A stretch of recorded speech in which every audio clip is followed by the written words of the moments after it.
My fiancé texted, "I need a month to figure out if you're worth it." I replied, "Take as long as you need."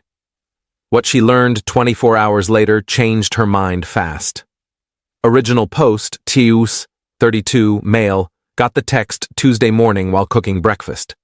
My fiancé, Nora, 29, and I have been together for 4 years, engaged for 8 months, wedding set for next spring. The text hit at 7:23 a.m. Jasper, I need time to think about us, about whether you're truly worth my lifelong commitment. I need a month to decide. Don't contact me. I stared at my phone for maybe 30 seconds. 4 years together, cohabiting for 2, and she needs a month to decide my worth?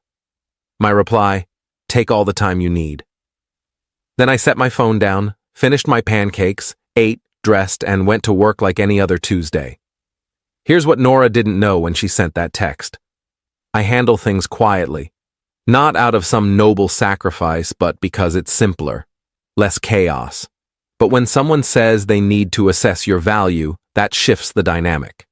First call was to my property manager. The apartment we live in? It's mine.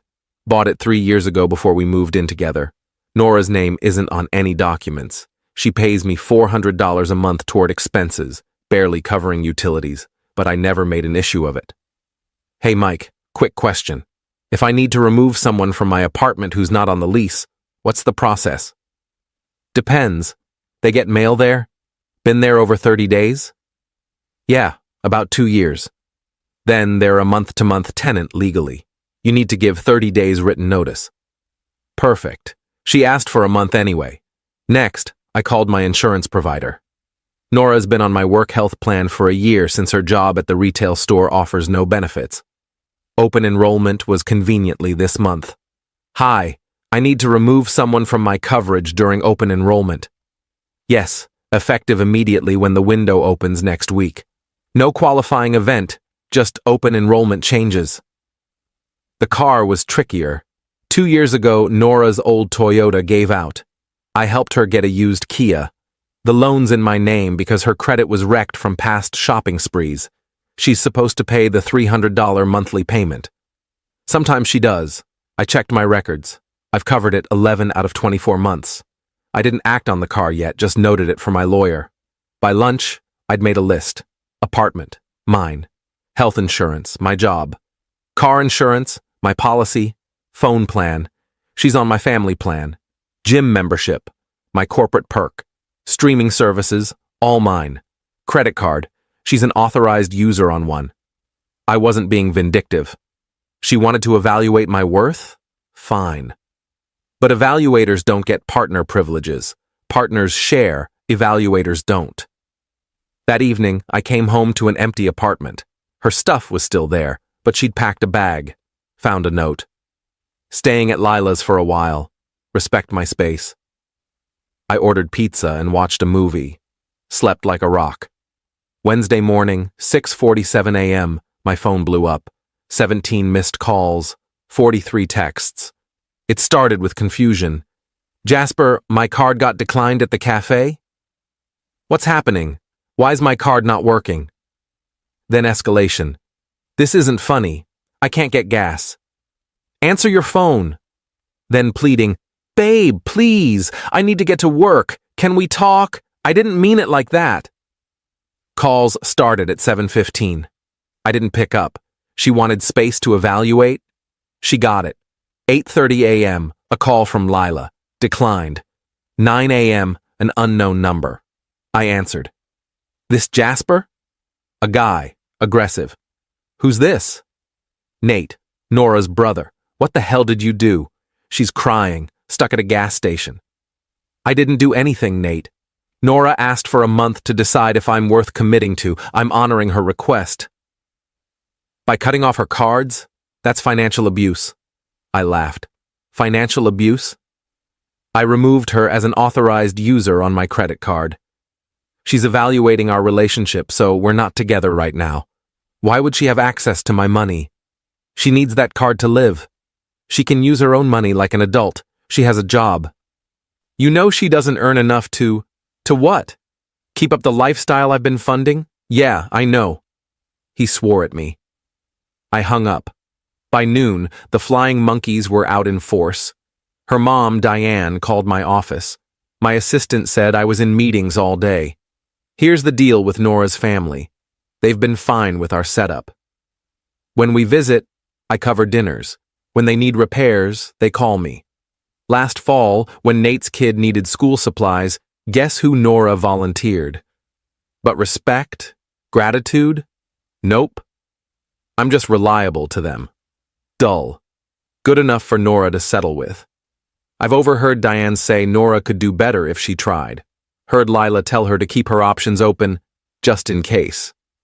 Well, she's exploring those options now. Update 1. Thursday. Yesterday was revealing. Nora showed up at my office at 2 p.m. Security called to confirm she was allowed in. I said yes, but had them bring her to the lobby cafe, not my office. She looked worn, hair in a sloppy ponytail, no makeup, in sweatpants. This is a woman who won't grab the mail without a full face. Jasper, please, we need to talk. I checked my watch. I've got 15 minutes, what's up? Her face fell. What's up? Are you serious? You canceled my cards. My phone's not working. I couldn't even get a ride share. Lila drove me. Your phone? I checked my personal phone, opened the family plan. Huh. You've used 45 gigabytes this month. It's throttled, not canceled. That's why I suggested upgrading to unlimited, but you said it was too pricey. I mean, it works, but Jasper, this is crazy. You can't cut me off from everything. I haven't cut you off from anything that's yours. Your own cards should work. Your car runs. Your job's there.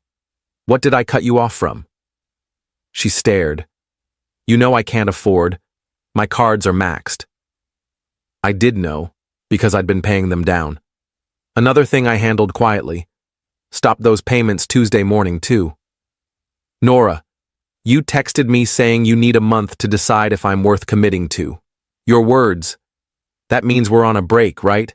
Why would I keep paying for someone evaluating my worth? That's not...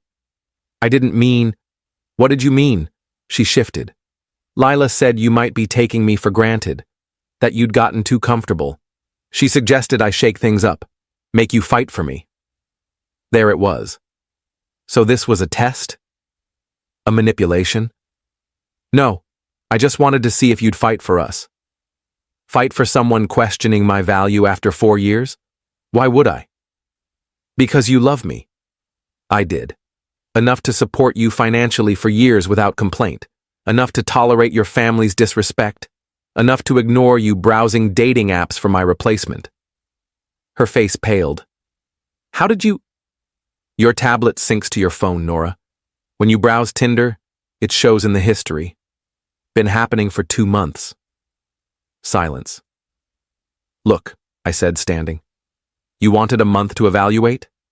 Take it. Evaluate the real situation, not the one I've been subsidizing. Figure out what you actually bring to a relationship besides demands and what your real options are. I'll have a 30-day eviction notice delivered tomorrow. Jasper, wait. I left. Last night was eventful. By 8 p.m., her stuff started vanishing from the apartment. Not my concern, she has a key for the 30 days. But she was clearly rushing things to Lila's. Then the texts started again, not from Nora, but everyone else. Diane, you're evicting my daughter? What kind of man are you? Nate, you're making her homeless over a fight? Lila, she's crying nonstop. Hope you're proud. Even Nora's cousin. Heard you're being a total jerk to Nora. She deserves better. I didn't reply to any. But here's the wild part. At 11 p.m., my friend Ryan, a bartender downtown, called. Yo, isn't Nora your fiancée? Not anymore, why? She's here with some guy. Been here 2 hours, all over him. Good for her. Seriously, you're cool? Yeah, I'm good. And I was. It was all falling into place. She'd been shopping around. Lila probably knew about this guy. The month to evaluate was likely to test this new option while keeping me as a fallback. Except now, there's no fallback. Update 2, Friday morning. The last 12 hours were insane. Nora was out Thursday night with a guy, Lila's boyfriend's buddy, Qley.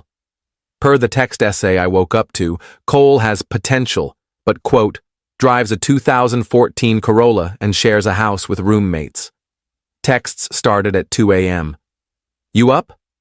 I know you're mad, but can we talk? I messed up. Qley was a bust. He wanted to split the bill. Split the bill, Jasper. You never made me pay for anything. I'm at Lila's, but she's annoyed. Says I can't stay forever. Jasper, please. At 7 a.m., Diane called again. I answered. Jasper, there's been a mix-up. No mix-up, Diane. Nora was clear. She's young. She doesn't know what she wants. She's 29. You're throwing away 4 years over one mistake? What mistake? Being honest about my worth? Or thinking she could find a better sponsor? How dare you? Did you know she's been on dating apps for 2 months? While wearing my ring? Living in my apartment? Spending my money? Silence. This isn't one mistake. It's who she is. And I enabled it. But it's mostly on you for raising a daughter who thinks relationships are about what she can take, not give. She gives plenty. She loves you. Really? Name one sacrifice she's made for me in 4 years. One bill she's paid on time. One time she defended me when you or Lila disrespected me. Longer silence. Thought so. Have a good day, Diane. The real chaos hit at 9 a.m. I'm working from home in a Zoom call when I hear noise outside. Look out the window. A moving truck's blocking the street. Nora, Lila, Nate, and 2 strangers are unloading boxes. I muted my mic, went to the door. Can I help you? Nora rushed forward. Babe, I'm moving back in. I'm sorry, I was dumb. No. What do you mean, no? This is my home. This is my apartment. You're a month-to-month tenant with a 30-day eviction notice delivered yesterday. Nate stepped up. Come on, man. Don't be a prick. Let her move back in. Her stuff never left. She took it to Lila's last night. She can't move out and back in under an eviction notice. Lila. She has tenant rights. For 29 more days. But she can't move back in after moving out. One stranger, Qley, I assume, stepped forward. Hey, dude, just let her. You Qley? The guy she was with last night? He looked confused. Yeah? And you're helping her move back in with her ex? The one she called abusive and controlling? Qley looked at Nora. You said he was abusive? Nora flushed. It's complicated. I laughed. Qley, my guy, run. Whatever she told you, whatever she promised, it's not worth it. Trust me. Qley glanced between us, then at his friend, and just walked to his car and left. His friend followed. Nate got in my face. You're ruining her life. No, I'm refusing to fund it. Big difference. The yelling drew attention. My neighbor came out, phone ready. Everything okay, Jasper? Need the cops? Lila grabbed Nora. Let's go. He's being a jerk. As they reloaded the truck, Nora turned to me. I loved you, you know. No, Nora. You loved the lifestyle I provided. If you loved me, you wouldn't need a month to judge my worth. She started crying. Nate flipped me off. Lila muttered about karma. They drove off. 20 minutes later, I got a Venmo request from Nora for $1,500. Note: for moving truck and emotional distress. Declined. Another for $50. Note: for gas, please, I'm on empty. Declined. A third for $20. Note: for food, haven't eaten since yesterday. I almost felt guilty. Then I remembered she chose this. She had a stable life, a partner who loved her, security. She tossed it because Lila convinced her she could do better. Final update. 1 week later. This is my last update. There's nothing more to say. Nora's gone, the apartment's calm, life's great. But the weekend brought some final drama. Saturday morning, Nora tried one last move. Showed up alone, looking like the Nora I fell for 4 years ago. Hair styled, makeup flawless, wearing the dress I got her for our 2nd anniversary. Can I come in? Just to talk? Against my instincts, I let her in. We sat across the living room. "I've been thinking," she began. "I see now how much you did for me, how much I took for granted." I waited. "I want to fix this. I'll do couples therapy. I'll get another job. I'll tell my family to back off. Whatever you want." "Why?" She blinked. "Because I love you."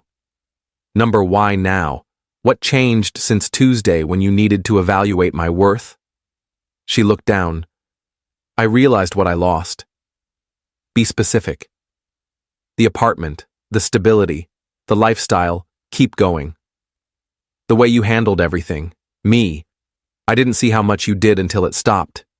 And? Her voice shrank. I can't afford to live alone. Lila wants me out by Monday. My mom can't help. She's on a pension. Nate's got his own family. I've looked at apartments and even studios are... She started crying. There it was. Not love, not regret, just reality hitting. Nora, listen closely. You didn't lose me this week. You lost me months ago when you started shopping for my replacement. This week, you lost your funding. That's not fair. No, it's fair. You showed me who you are, and I'm thankful. It saved me from a lifetime of being a safety net instead of a partner. She left, but not before asking if she could stay until she found a place. Number. Could I co-sign an apartment?